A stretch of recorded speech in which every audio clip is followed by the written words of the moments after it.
ఈ రోజే డౌన్లోడ్ చేయండి. మీ ఫేవరెట్ షోస్ చూడండి. నానా, ఏంటిలా వచ్చారు? నేను హాస్పిటల్లో ఎంత చెప్పినా అదితి నమ్మట్లేదు నాన్న. అహల్య ప్రెగ్నెంట్ కాదని డౌట్ పడుతుంది. అదేంటమ్మా, గౌతమ్ ఎందుకు అబద్ధం చెప్తాడు?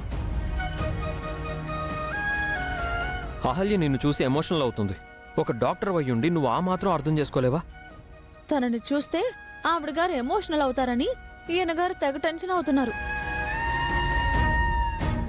అందుకే నాకు బదులుగా అంజలి చెక్ చేస్తుంది.